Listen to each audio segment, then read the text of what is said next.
Seller. വ്യതിയാനങ്ങളുള്ള നിങ്ങളുടെ listing എങ്ങനെ group ചെയ്യാമെന്ന് നോക്കും. സൈസ് മറ്റും കല വ്യത്യാസവുമുള്ള ചില ലിസ്റ്റിംഗ് ചുവടെയുണ്ട്. അങ്ങനെ ചെയ്യുന്നതിന് സ്റ്റെപ്സ് പാലിക്കുക. ഡൈനാമിക് ഗ്രൂപ്പ് ലിസ്റ്റിംഗ് സെലക്ട് ചെയ്യുക. ന്യൂ DGL സെലക്ട് ചെയ്യുക. Listing category, sub category and sub category select ചെയ്യുക. നിങ്ങൾക്ക് ഉണ്ടെങ്കിൽ ഡ്രോപ്പ് ഡൗണിൽ നിന്ന് ബ്രാൻഡ് സെലക്ട് ചെയ്യുക, അല്ലെങ്കിൽ അൺബ്രാൻഡഡ് സെലക്ട് ചെയ്യുക.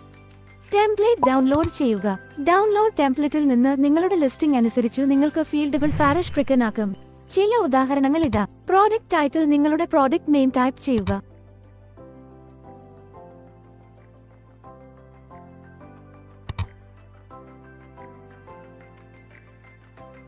KSID ടൈപ്പ് ചെയ്യുക.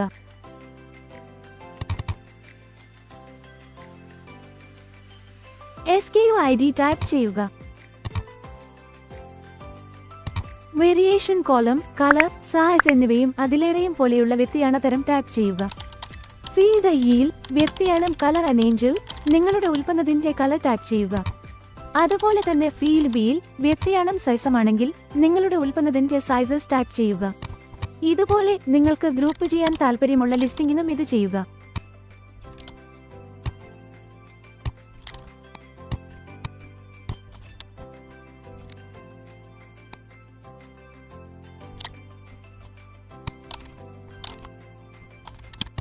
ഗ്രൂപ്പ് ലിസ്റ്റിംഗിന്റെ വിശദാംശങ്ങൾ നൽകിയാൽ ഫയൽ സേവ് ചെയ്യുക.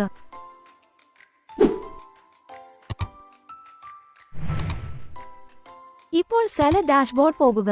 Dynamic group listing, new DGL select ചെയ്യുക. ടെംപ്ലേറ്റ് ലഭിക്കുന്നതിന് നിങ്ങൾ മുമ്പ് നൽകിയ അതേ വിശദാംശങ്ങൾ തിരഞ്ഞെടുക്കുക.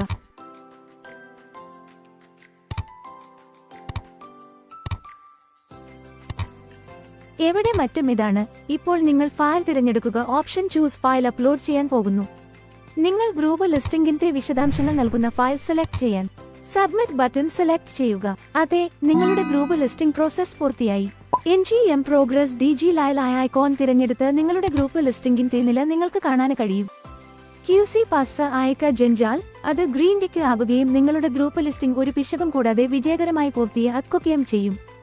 നോട്ട്: DGLIL എന്തെങ്കിലും മാറ്റമുണ്ടെങ്കിൽ സൂചിപ്പിച്ച ബാച്ച് ഐഡിയുള്ള ടിക്കറ്റ് റേസ് ചെയ്യുക. Happy selling.